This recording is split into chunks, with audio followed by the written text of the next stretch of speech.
everybody. Happy Wednesday. Welcome to Over It. I'm Tara Setmayer with Julie Roginsky, Michelle Kinney, JoJo from Jers. And as you can see, I am not in my normal place. I'm in New York City. I am close to the gals, but far away still in my hotel room. Michelle and I had a little event to go to last night. So that's why you see me here from the upper echelons of New York City in the hotel room. But we are all here today because we've got some things we're over. It's Wednesday. So we're going to talk about it because, there's a lot of shit still happening. And we want you guys to let us know what you're over as well. Send them in the comments. Also, JoJo has an amazing interview that she will be dropping this week with a certain governor from a certain West Coast state that we'll let her tell you guys about. We're excited about that. And for all of you who are just joining us, make sure you like and subscribe to the Mayday Network if you guys have not done that yet. We are moving everything over to the Mayday Network soon. We're transitioning over there to put everything in one place. So make sure you like and subscribe Mayday Network on YouTube. And so, ladies, who wants to kick it off? Because my over it has to do with DC. So, I'll go. Okay, Julie. Because I'm over it, and I've been thinking about it today. I'm a little tired. I was at the Who show last night in Newark, New Jersey. It was such a great concert. If anybody has the opportunity to see them, they're about 1,000 years old, and they still are amazing. But that's not what I'm over. I am over. So I don't know. We talked about this last week, but I went on CNN last week, and we talked about Scott Jennings and all of his fuckery. But sorry, Dad. But right off the bat, Julie. Yeah, part that we did not discuss is Jillian Michaels telling me, and this kind of went viral, that slavery was no big deal, and she's kind of tired of white people being blamed for it. Because did you know that only 2% of white people own slaves in this country? First of all, that is just false. Like only two anyway. But also demonstrably false. Like you have to take the northern states out, and then you have to take all the black people out in the southern states. And then when you take all of those, and then you have to take all the women out because the heads of the households are men. And when you do that, it turns out like 50% of white men in the southern Confederate states owned slaves. But I'm not here for the history lesson. I'm here because here I thought naively, okay, this is just this idiot who used to be in The Biggest Loser, who is a fitness trainer, and she's got about as much like standing to talk about history as I do about muscle tone. She's also, like, I just want to say, is a fat phobic garbage person. Okay, yeah, I've read about that. That apparently she sucks. Yeah, she used to like shame these people in The Biggest Loser and make That's them. the thing. And she does, like, still, like, she always has something to say with somebody who doesn't have a body that she approves of. Well, that's the irony of this, right? Like that she got paid to shame people for their appearance. Yeah. And I hate, let me just stop. This is not what I'm over, but generally in my life on earth, the one thing that I'm over is shaming people for their weight. I hate it. I think it's lazy. I think it is reductive. I think it is abhorrent, and not just for their weight, for their appearance. Because guess what? People are born with certain genes, and they can't help what they look like. What if they get a bad nose job, though, and they look like Michael Jackson? Can I say something? Yes, because that's a choice. Okay. But like Trump paints himself orange, that's a choice. I'm going to go after him and call him a melted oompa. Right. But if you are not a particularly stunning person, or you're overweight, or you're underweight, or you're anything that you like, people can't help that. When people used to make fun of Chris Christie for their weight, and I say this as a Democrat, I hate that. It drove me up the wall. But that's not what I'm over. I am over the fact that I thought it was just Jillian Michaels, but it's not, because the president of the United States, can we throw up this tweet from yesterday? Thank you. He's now taken over the Smithsonian, and he's upset because apparently it's how horrible a country is, how bad slavery was, and how unaccomplished the downtrodden have been. Nothing about success, nothing about brightness, nothing about the future. Well, history museums are typically about the past. And forgive me for suggesting that there's nothing bright or successful about slavery, which is the enslavement of human beings by other human beings. Like, what planet are we living on that this is even debatable. And I blame CNN for this, and I'm so annoyed by this that I actually am like really reconsidering a lot of my life decisions here with respect to CNN, because you don't put somebody on TV and you have somebody like me say slavery bad, and then you have somebody else say no, slavery not a big deal, and we have a quote unquote Fox News type fair and balanced debate, because on the one hand the earth is flat, but on the other hand the earth is round. Let's debate it. Like, there's no debate, there's just fact.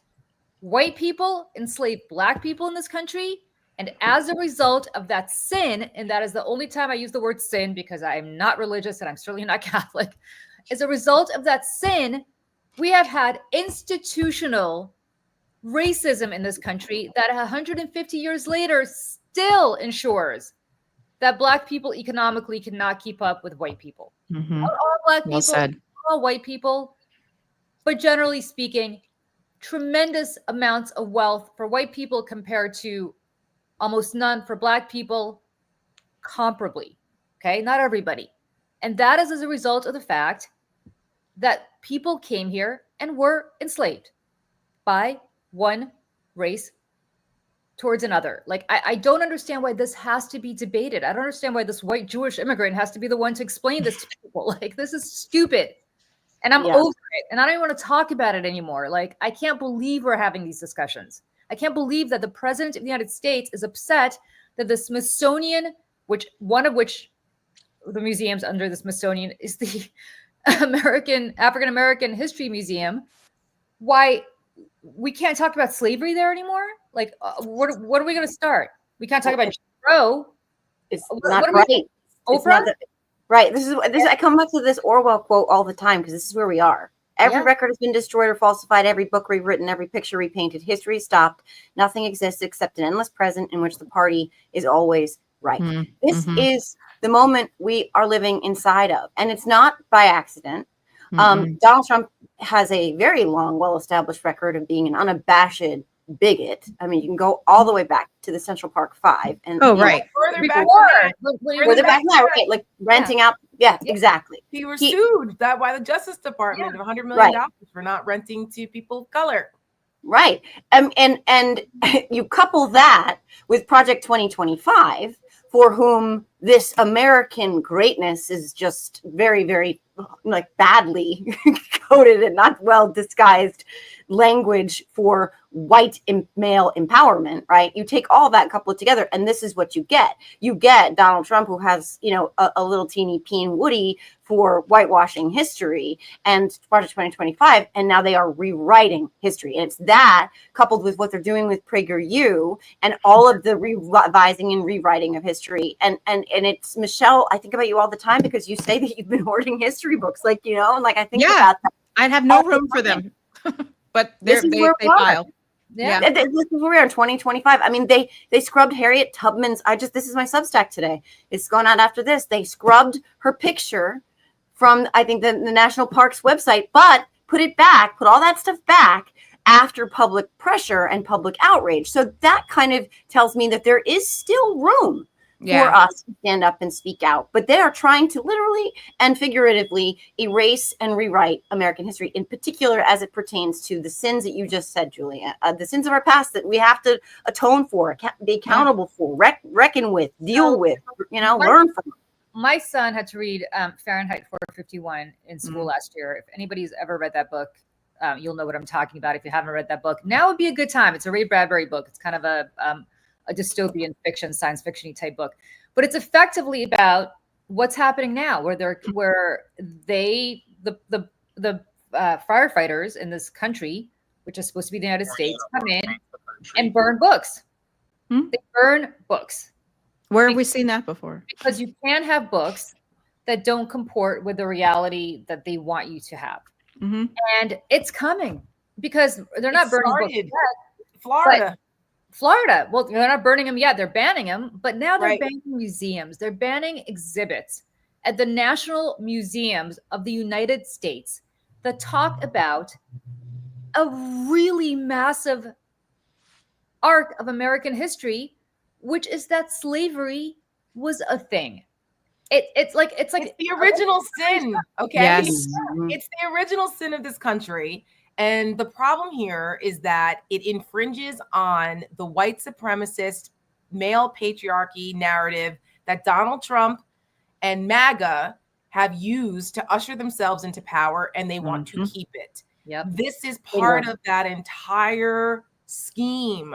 So they don't want, it's not about white people bad, okay? It's not, it's fact. It's indisputable fact what happened to Black folks in this country, being brought here against their will to build Stolen. this country. Right. You know, I mean, it is what it is. And yes, there was a war fought over it.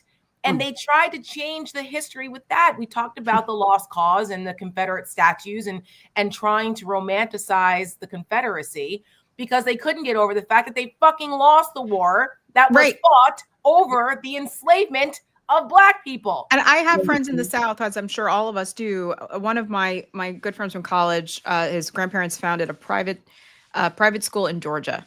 And he's like, we were taught it was like the war of northern aggression.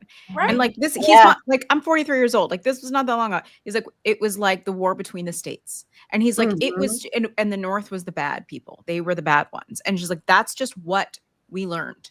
Right. It's an example of rewriting history. He's had to grow up and unlearn all that. That's an example of how they tried to rewrite history because they were pissed off about losing the Civil War. Same thing happened in Tulsa, Oklahoma after the race riots.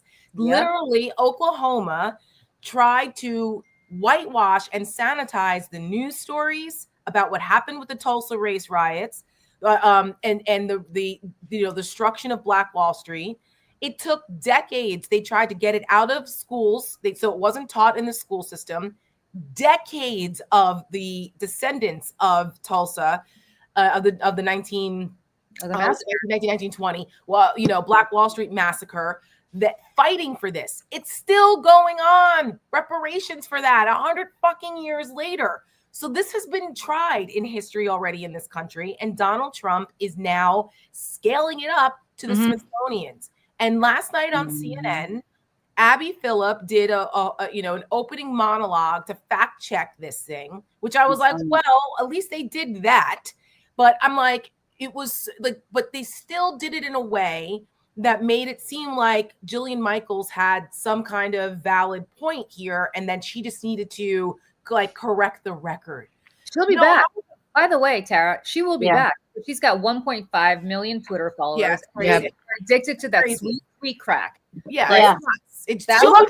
That's why Abby mentioned it. Listen, she'll be back before either one of us will be back on that show. Yep. Todd Jennings was up in that show again, going on about, well, yes, slavery was horrible, but we also had a lot of heroes who helped win the war that we should talk about and not be afraid to talk about that. It's like, why does it have to be? Wait. We in Kentucky had a lot of heroes who won what war? Because am I right to believe that they weren't? I was like, tell me you're from Kentucky without telling me you're from Kentucky. Yeah. I mean, and like, here's the thing. It's because they claim, Lincoln. It's like, dude, you're not absolved from the role that Kentucky played also. Yeah. And this graphic I just sent Em before we move on from this, because this kind of encapsulates where we are right now. I just posted this. I mean, this is where we are right now. I just wanted to say that. It's up on my Twitter if anybody wants to share it out. Sorry, go ahead. Well, I just wanted to say, listen, it's simple. I mean, it's complex, but in plain language, it's simple.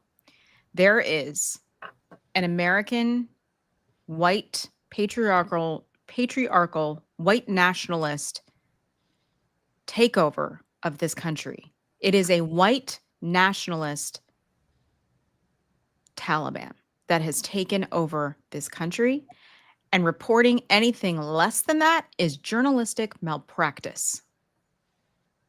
Yep. And a disservice to this country that has given you your job to sit at that table. Like that. And I'm not saying that at her. I'm saying it to like literally all of them. Yeah. Have you seen the Homeland Security Twitter feed? Have you guys seen? Oh my God. It's insane. It's very Nazi. It's giving very Nazi vibes. Nazi propaganda, recruitment posters. I mean, we should go actually, Tara, we should go through some of the old Nazi propaganda posters and put them side by side, because I'm sure that Yes.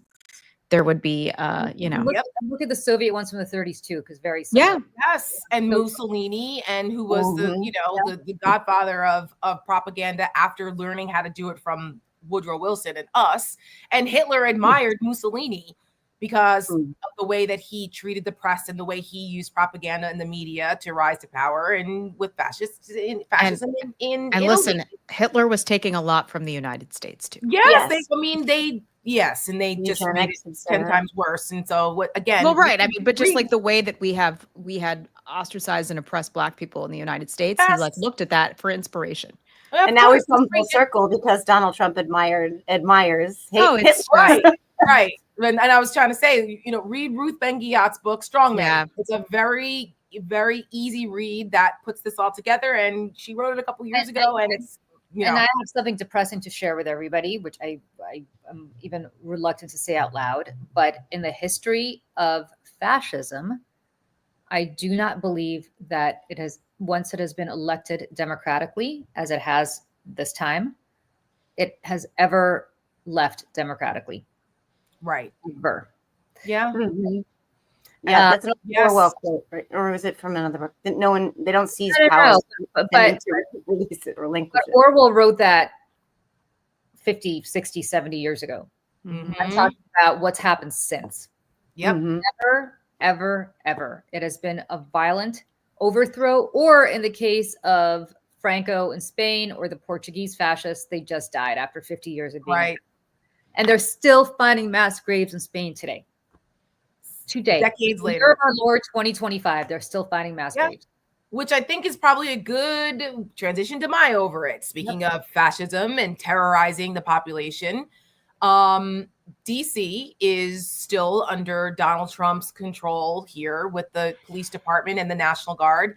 And Donald Trump in his press conferences recently, since last week, especially on Monday, talked all about how DC's safe again, and people he hasn't, people he heard from that haven't been able to go out to dinner are finally going out to dinner after 4 years. That's all bullshit. Okay, that is a complete lie, because the restaurants and bars, and the Washington Post is talking about this and online, that their sales and their patronage is down significantly, 50 to 75% in some areas of the city, because people are scared to go out in the streets. Yep. They don't want to deal with this because they're being terrorized by federal agents that are like Gestapo people.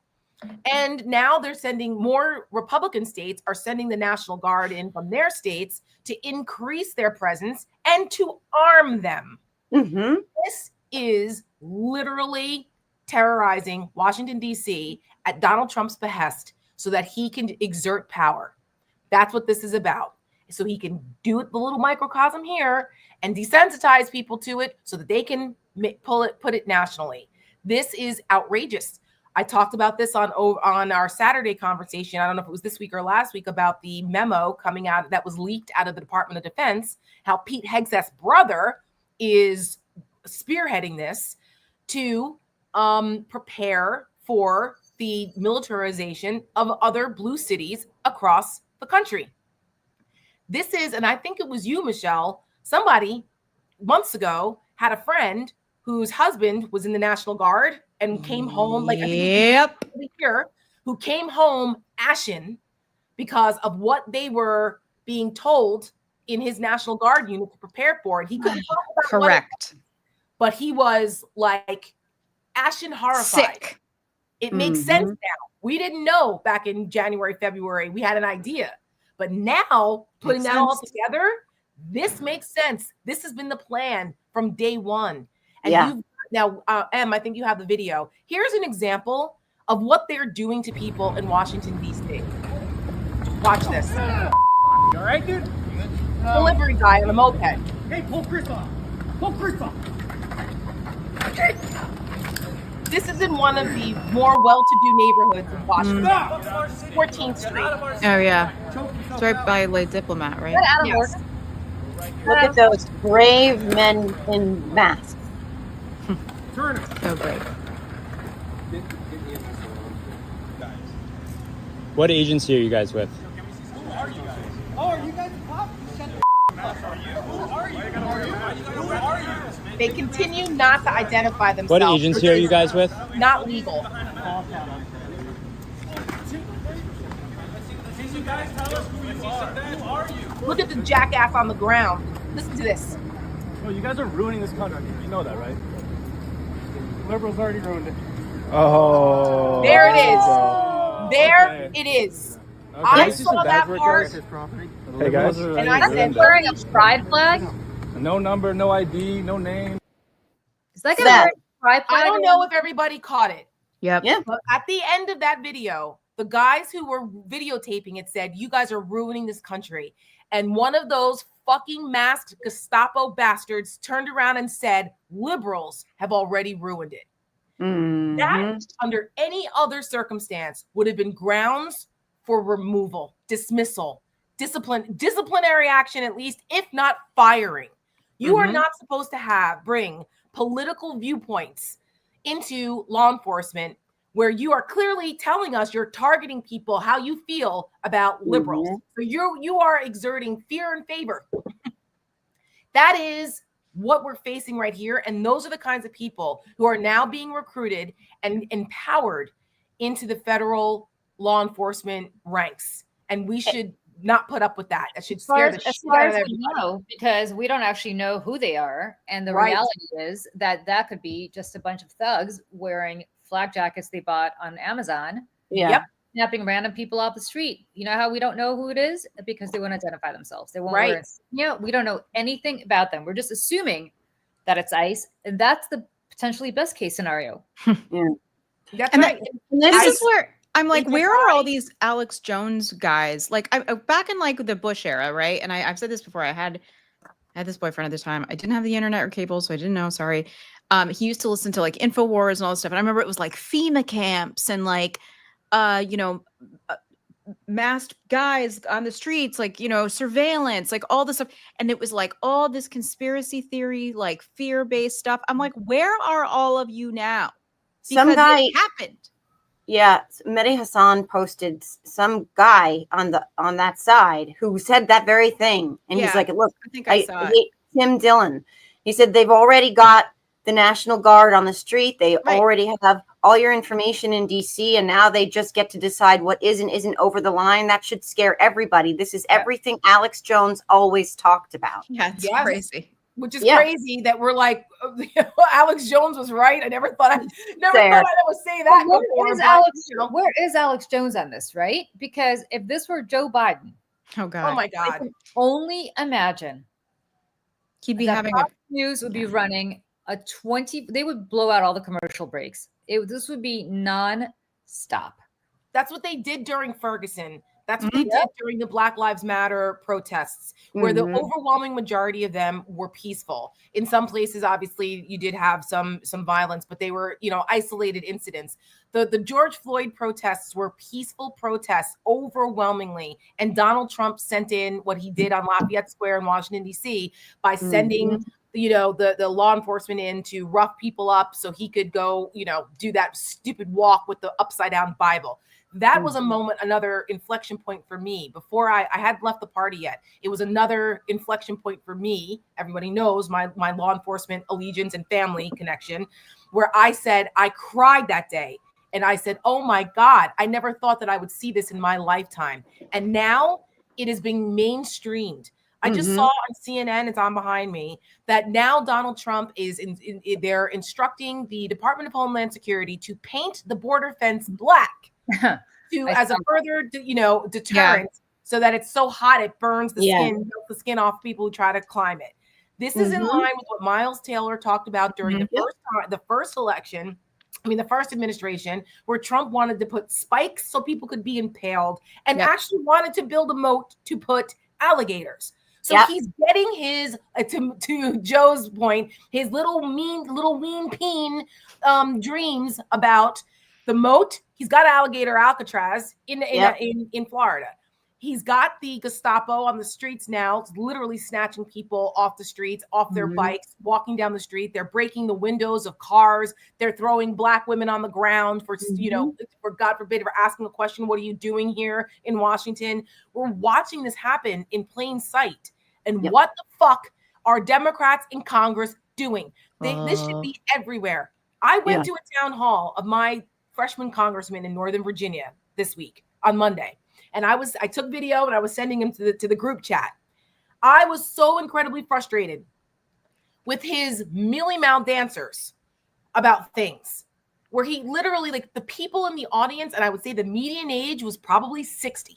And because, those are the folks who are most interested in what's happening, and they go at the time. There were some young folks there. I was actually very proud to see a Black man and his son, teenage son, at that town hall. And I thought to myself, this is great because we need the younger generations involved. But they were person after person was asking, what are you guys doing? What are you doing? We don't want to hear about your press conferences. We don't want to hear about, like, well, we don't have power. There was a young guy, maybe 30 years old, who got up there and said, I am so incredibly disappointed in your leadership. You've let us down. You are telling us you have no power, that you have no leverage. We don't want to hear that. We, the people, we're supposed to have power. He's like, how many people in here feel like they don't have power?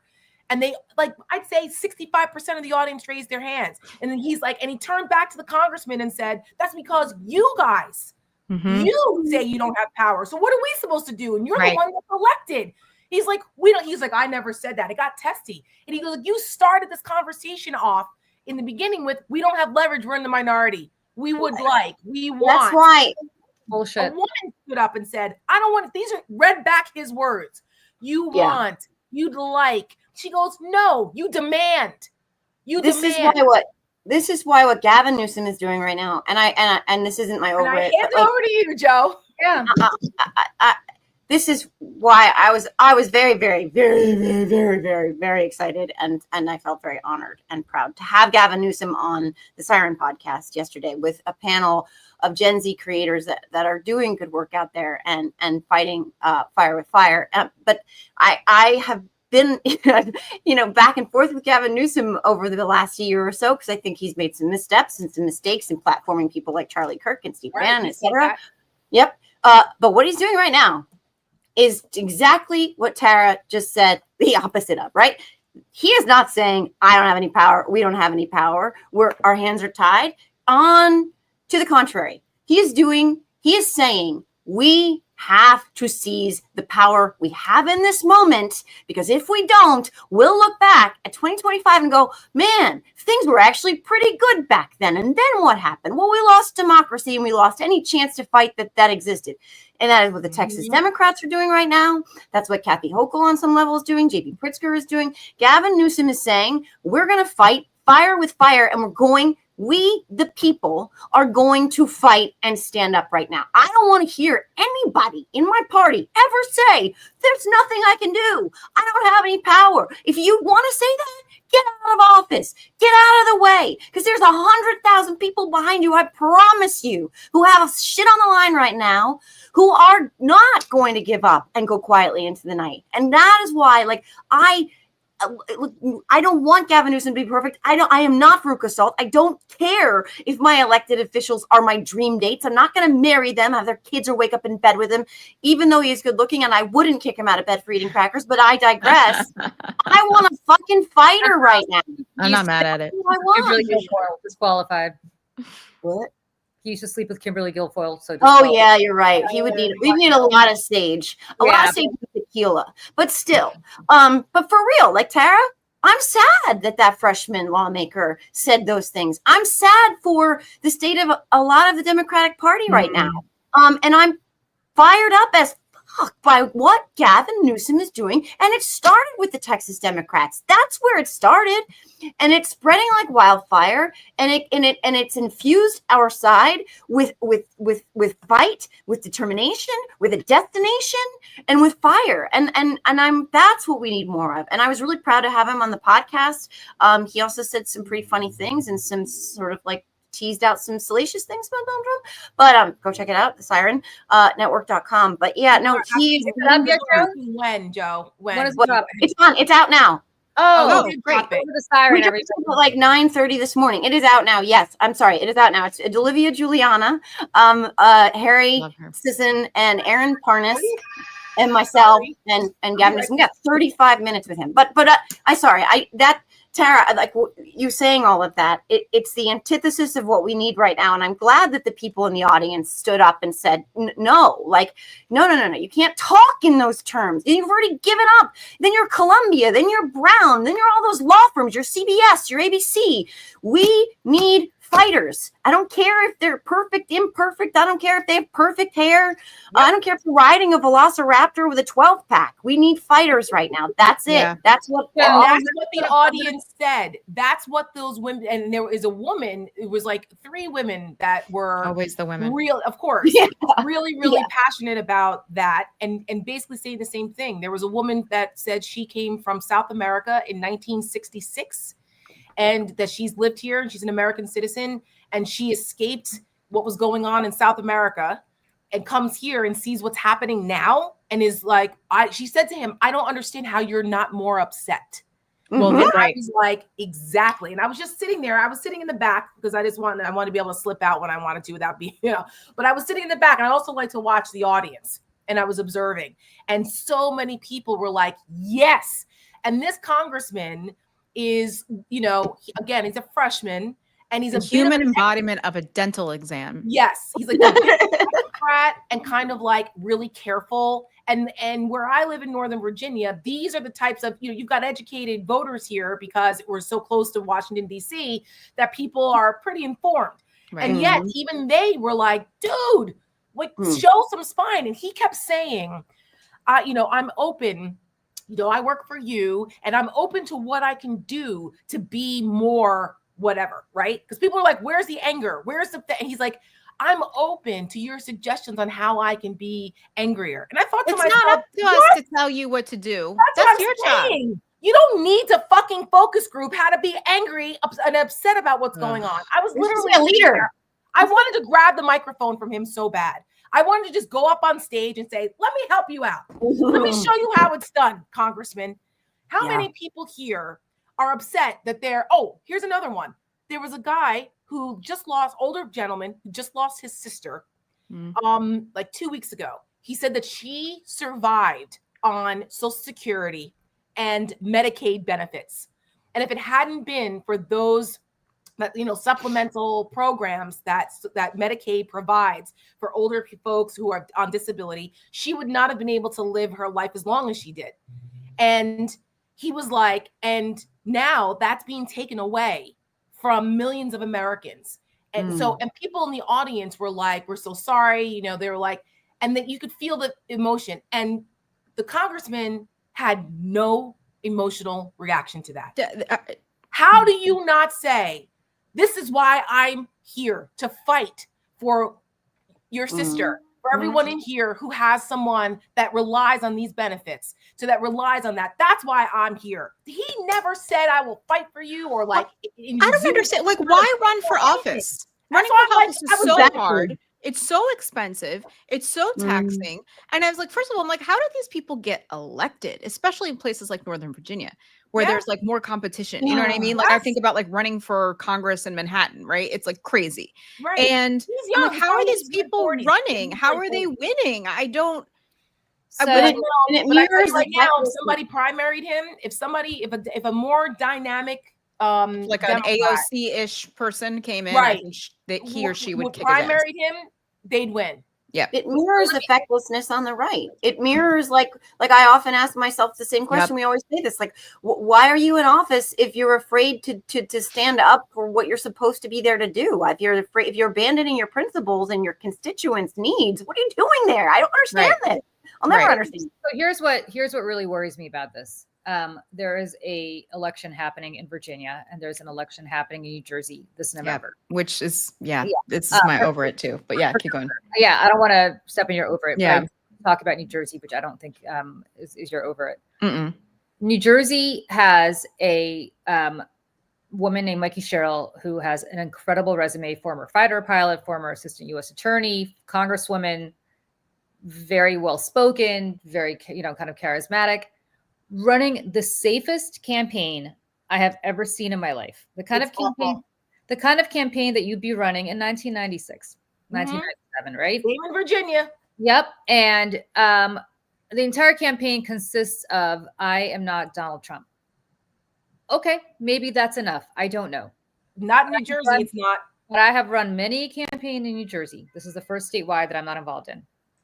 And in fact, I've actually never met Mikey Sherrill, which is astounding considering that I've literally been involved in that state for 30 years. But she's running against a guy named Jack Ciattarelli, whom I've met 20,000 times. Why? Because Jack Ciattarelli has met everybody 20,000 times. Jack Ciattarelli will call me up and ask if he can drive into New York to have lunch with me, a Republican, knowing full well that I'm not even a New York, I'm not even a New Jersey voter. Julie, remind people how close the election was in 2021. 2021, Ciattarelli and Murphy. Ciattarelli and Murphy. Murphy lost on election night on the machines. The only reason he won and pulled it out by a couple of points is because of vote by mail. Trump was trying to discourage vote by mail. And Jack Ciattarelli has done this 3 times. This is his third statewide campaign. He is not running as a Trumper. He is running as a guy with a very simple message. Hey, everybody, this state is fucking unaffordable, and I am going to make sure that it's not unaffordable anymore. Now, that's concrete. And in a state that Donald Trump only lost by a few points last year, I don't know that running as not 5%. Donald Trump is enough. That's right. He only lost by 5 or 6%, where Joe Biden beat him by 13%. Yes, that is a really bad, wrong direction for Democrats. Yep. And just to put it in perspective, Al Gore beat George Bush in 2000 by 19 points. It's been going down this way for the last 25 years. So I want to say that to say it's that playing it safe, good boy, good girl, top of the class, best student, head boy, head girl mentality of I woke up at the age of 10 and I decided I wanted to be president of the United States, and I have done everything by the book to get that way. Nobody wants that bullshit anymore because it comes across as inauthentic. It comes across as cautious, and you don't come across as a fighter at a time when people are dying. They need fighters on both sides of the aisle, which is why Donald Trump is so appealing to so many people, because at least he fights. I've heard that so much from people. Yep. Oh, man, at least he fights. At least he fights. Yeah. Which is my over it. Go ahead. There's a story in the New York Times this morning. I was going to pull this up. Democratic Party faces a voter registration crisis. The party is bleeding support beyond the ballot box, a new analysis shows. Of the 30 states that track voter registration by political party, Democrats have lost ground to Republicans in every single one between 2020 and 2024. Here is the map. Change in share of registered voters 2020 to 2024. This really sent me this part. The swing helps to explain President Trump's success last year when he won the popular vote for the first time, swept the swing states, and roared back to the White House. Quote, I don't want to say the death cycle of the Democratic Party, but there seems to be no end to this. And that's from Michael Pruser, who is from Decision Desk headquarters. He also said there is no silver lining or cavalry coming across the hill. This is month after month, year after year. And so the shifts also preview Democratic weakness in 2024, and the party saw some of its steepest declines in registration among men and younger voters, the Times analysis found. So, yeah. I'm like, do we like losing? I'm starting to think that like we like it's like an S&M thing, like hit me again. Like I don't know what it is. And you know, to your point of the member that you saw at your town hall, Tara, I'm like, do you care? Do you want to? I don't think you want to. I don't think you want to win. And you know, let me throw this back up here. And I bring that to the Virginia race. So in addition to the New Jersey race, the Virginia race, Winsome Earl Sears is the Republican running. She's the nominee. Batshit crazy, by the way. Insane. Abigail Spanberger should be up by 20 points. But this article from Newsweek says that Winsome Earl Sears surges in New Virginia poll against Abigail Spanberger. The margin has narrowed to 7 points. Guys, terrifying. I'm telling you right now, I said this to my husband this morning. I was like, Abigail Spanberger, she gonna lose. Or Mikey Sherrill, she's gonna lose because these people are playing it safe. And I stay safe by like, no, you shouldn't be out there like lighting shit on fire. But you know what? Maybe you should. And it comes down. Politically lighted on fire. That's right. The problem. They're not politically lighting shit on fire. Where Republicans do, they light shit on fire, and then they say, "Look, we're the firemen coming to put it out." Right. Yeah. Well, and I wish that I knew the creator's name off the top of my head, but she talks about the Democrats and the bike shed theory. I don't know if she came up with it or not, but it's like, okay, we're going to make a bike shed. Okay, let's have a meeting about who's going to start the bike shed project. And then we're going to have a meeting about that meeting. And then we're going to break off into other groups. And like, this is how the Democrats are doing literally everything. And I'm not just talking campaigns. I'm talking about messaging. I'm talking about communications. And I mean, we were even just talking this morning. Sarah sent me something on Instagram about just another part of all of this, that the Republicans have invested year after year after year. Like, do we all need to be reminded about Sinclair, about the company Sinclair that bought up all the local news stations, and they all parrot the same talking points. You know, day after day, year after year. Right. Look at social media. how they've managed to completely take over the social media ecosystem. I mean, there are graphs after graphs, graphic after graphic of this being all giant red circles and teeny tiny little blue dots. And you know who's not doing that is the four of us and people like us. We're not waiting. We're not having a million meetings to have a meeting about having a meeting about doing something. That's right. You get out there and you do it. You know what I mean? The four of us got together and said, hey, we have no money and we're, you know, like this, I don't know what this is going to be, but like, let's just do a show and the four of us are going to talk and hopefully people will tune in. And wouldn't that be great? Because somebody has to do something. And we built a community of literally 15,000 or so people who show up on Saturday mornings, and a large number of you show up on Wednesdays out of nothing, just because we decided to get together and do this. If we can do this, imagine what having a congressional budget actually gets you. Right. Or any budget. Having, you know, billionaires and people who are invested heavily in the future of our country, actually financing the defense of our democracy. Because the article, the thing that I sent Michelle on Instagram this morning was from a Black woman content creator that does these like vignettes that are like 2-3 minutes long, sometimes like 4 minutes, maybe max, where she breaks down things that are going on that you don't hear in the mainstream media. I learned something from her this morning about this group of tech bros and, you know, moneyed people on the right that have a thing called, was it called Rockbridge? What was it called, Michelle? Was that it?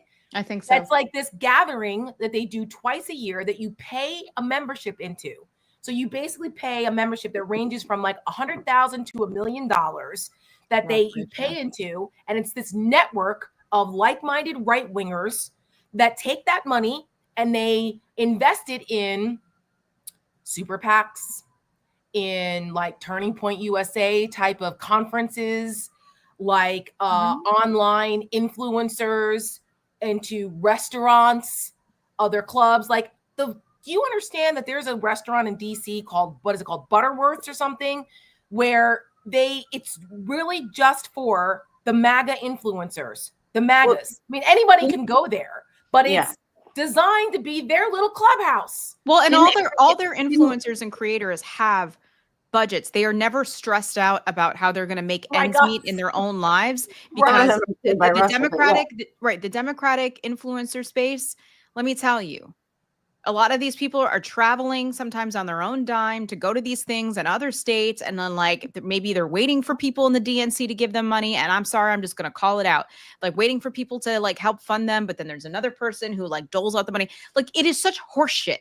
And like, this is, again, Tara and I were at an event last night in New York where somebody had brought this up about the investment And it's like, I don't want to hear about any more rich Democrats moving to England because they're afraid of Donald Trump, instead of taking some of that money and throwing it at the problem and trying to make solutions instead of running away from it. I was like, because this country has provided them every opportunity to make their millions of dollars. The least they could do is throw some of it back at us, or any of us who are trying to do something about it. Like, come on. In particular, as it pertains to content creators and influencers, obviously this is the world that I occupy, and it is incredibly frustrating. It's the reason I created the Siren Network, so that we could build our own ecosystem, so that we could build up micro and macro influencers, so that we could get new voices amplified, so that we can start making. And it's all grassroots, right? Like, there's nobody would invest, and same with Seneca. I mean, you guys are doing fucking amazing work, and it's hard as hell to get people to fund this and finance it. And what our party, and guys, we're not, especially as women, I'm not interested in bashing the Democratic Party. I know that people give us shit for that. We're but like it's tough love, guys. Like, like it's like yelling at your kid to like get their shit together. You know what I mean? Yeah, and it does go back to Newsom a little bit too, because something that you can do that doesn't cost a ton of money as any legislator anywhere is start upping your social media game. Whether that's working with a content creator, whether or not you're paying them. Hopefully you are. Most likely you're not right now, which is a whole another problem, because the consultancy class is still getting rich. Very, very, very, very courtside Olympic basketball rich. But hopefully what Gavin Newsom's social media team is doing right now is they're throwing down fire every day that is putting Republicans back on their heels. And that's one little way you can do it. That's a fight every single one of them can wage. Maybe they're not all funny, maybe they're not all that creative, but there's ways to do that. There are people who will help you do that. And like, that's one thing that like I see out there, and I'm like, don't tell me you're powerless. Go out there and bring something to the social media game. But our party is still stuck. They're very much stuck in paying this consultancy class a lot of money to do hashtags. And I just, it's not making a difference. Do nothing. Yeah. And it's not changing fast enough. It's just not. Hakeem Jeffries like tweeted something completely tone deaf the other day, and it was like, I forget what it was, but it was something like benign. And like the first tweet underneath of it was like, do you know what's going on right now in your country, that you are, minority? Like, I'm like, where are you? Yeah. Open your mouth, do something. And Tara said in the circle of women that we were with last night, amazing, powerful women, by the way. She said, we all have an opportunity here. Like, it's like we're part of the algorithm, right? We were talking about the algorithm and like liking and sharing. It's like, because, we can't always give money, and like, yes, small dollar donation, things like that. But like, it's the liking, and it's the sharing, and it's the making of things like Mayday Network, which is what we're trying to do, is create a space. And we hope that people will come and support that. But if more of us are not in the space speaking and clicking and liking, because that stuff matters, they have complete control over the algorithm. They're flooding the zone. Yep, and they are. That's right. And it's Joe, how can people subscribe to the Siren? So the Siren Network, that's the website. It's thesirennetwork.com. That's the hub, and you'll see there's a little scroll down menu. We've got 7 shows right now, and we're hopefully going to be building. We're going to have contributors in terms of written content as well. And then you go to YouTube and all our socials. It's the Siren. I put the link to that Newsom interview in our chat. I am not savvy enough to be able to link it through my computer, which I'm talking to everybody on right now. So I don't know how to put that in the chat. There it is. I think we'll get it in. Hold on. In there. But yeah, so I mean, honestly, I just want to say this, and my over it is the fucking Putin ridiculousness with the red carpet, having our men and women on their hands and knees rolling out a red carpet for a murderous dictator who on his best day would have every single one of them murdered. Like, this is the truth. But like, I think we're all pissed about that. But I just want to say, like, it kind of like, as we wrap up this one, because I know everybody has to go, the reason that I wanted to do the Siren, the reason that you guys are doing Mayday, and I'm going to speak for you, but like, is because we were looking around out there for like people to do it, to step up, and nobody was stepping up. And so why not us? Why not me? Why not you guys? Somebody's got to do it. And hopefully none of us are ladder pullers either. Like, you know what I mean? Like Tara has always been incredibly encouraging for me and supportive of me and helping me grow. I mean, that Julie too. I mean, and I'm on this podcast because of all of you guys. And that's the kind of stuff that we need to build, and we need help. We do. We need support. Because when we build this stuff, we're going to pull others with us, and others and truly lifting all boats, because somebody's got to fight this fight.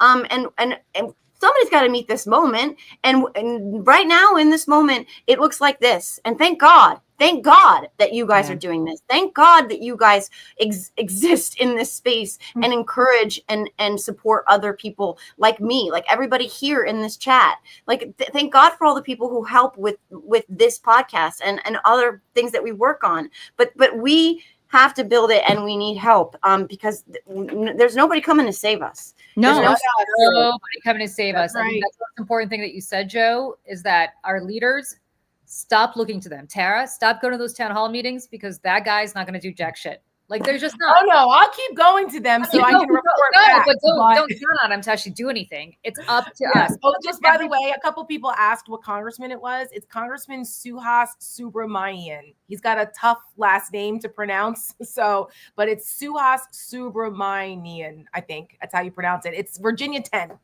Yeah.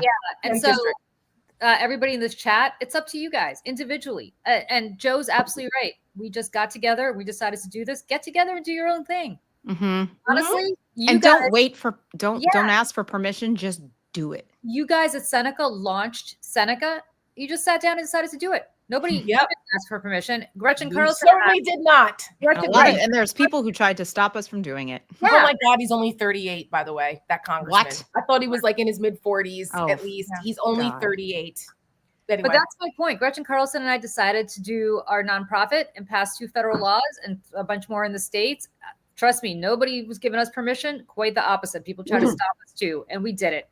And Joe, you came from a horrible personal situation where you were trying to put a roof over your kids' heads. Yeah. And you figured out a way to do that. And the reality is all of us have it in us to do that. So please, if you're listening to us right now, whatever you think you can do more. Nobody's asking you to write $1 billion check if you don't have the need. Write a $1 check. Do something else. Right. If you don't have a $1 check, volunteer, stuff envelopes, make phone calls, go knock on your friends' doors, tell them to tune in. Yeah. Whatever it takes, turn off the bullshit. Next time, I was on this show, but next time you see some asshole defending slavery, turn the channel. I don't care. Yeah, don't give him the ratings. Well, and gather. I think there's more people right now. We have almost 6,000 people watching this live across all the platforms between Twitter and YouTube and everywhere else that we stream. And that's low for us usually on a Wednesday. Usually it's over like 11, 12, 13,000 people. And on Saturdays, it's roughly the same. But even with that amount of people, there's almost 6,000 people watching this on a mid-Wednesday afternoon. That's probably more people that are watching than watching CNN Live right now. Oh, yeah. If people knew how few people are watching at any given moment of cable news, they would, shocked. Yeah. There were times like when I, used to help produce a show that Tara was on that like more people were watching that just like this than people were watching like MS. That is correct. MS Now. Graphic design is my passion. But Tara, I just the photo of all of us is up on the Persist Network Instagram. Oh, good. So I would actually like to throw it up on here. Yeah, so we can. Okay. I wasn't sure if we could say who we were with. So I know, but the picture's up now, so I feel like so it's okay public now. I love it. So just so people fully understand, we are in the living room, the infamous, amazing, historical living room of Gloria Steinem. And that's Gloria Steinem in the middle and the bottom there, sitting in the chair, and Michelle right behind her, and me right behind Michelle. And in a room, an incredible room of powerful women.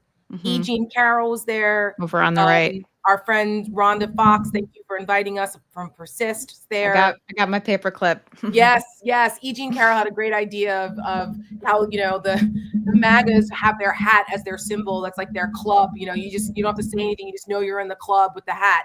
And she's like, you know what? It was a powerful tool that was used to break open locks, that's used to break open handcuffs, it's used to keep things together. She's like, it's a paperclip. And so she's like, it might be a corny idea, but at least it's something that we can all wear that to show what side we're on. And I was like, that's very cool. But anyway, She's onto something. Yeah. Yeah, she was on something. The concept of that, I was like, that's something you can galvanize around. But yeah, it was really an honor to be in that room and knowing what was launched from there, how many movements. I mean, Shirley Chisholm and I just got chills. It was really, really an incredible experience. Walking in, I kind of couldn't believe that I was there. We got to sign her book, her guest book of so many people who have been there. It was just really incredible. And this is how movements start. Yeah. And you guys, you had every right to be there and deserve to be there. So don't pinch yourself, because you deserve it, as do all of us, as does everybody in this chat, by the way. Yeah. I mean, seriously, this is not meant to be a rah-rah show, but it turned out to be a rah-rah show for that reason. But I just want to say something. I just want to say something on that note, because something I said to my husband this morning, because he was like, "What was it? Whatever." Final thoughts, Michelle. We have a I know. I know. Is that dreams change and lives change? Just Joe, you know this more better than anybody. Same with me. And if you told me 10 years ago you're going to be sitting in Gloria Steinem's living room 10 years from now, I would have been like, huh, hell yeah. Yeah. Hell yeah. And where I came from and where I am now, to think that I would ever be in that living room, I would have told you were crazy. Yeah. But I'm so proud to be a part of that movement and be able to pay homage to the women who paved the road, paved the path before us, the trailblazers. Yep. Incredible work. So that's the difference between these elected officials, Tara, that you were talking about, and us and people like us. We don't say I can't. We say I will, and then we go out and do it. And we say hell no, we won't go back, because American girls never back down. All right, everybody. Bye. See you Saturday, everybody. Bye. See you Saturday, tomorrow night for the Stakes, 7:30, Seneca Project. We have some good guests and good topics tomorrow. So we'll see you there and on Saturday. And check out Joe's interview on Sarah Network. And I've had it ladies on too.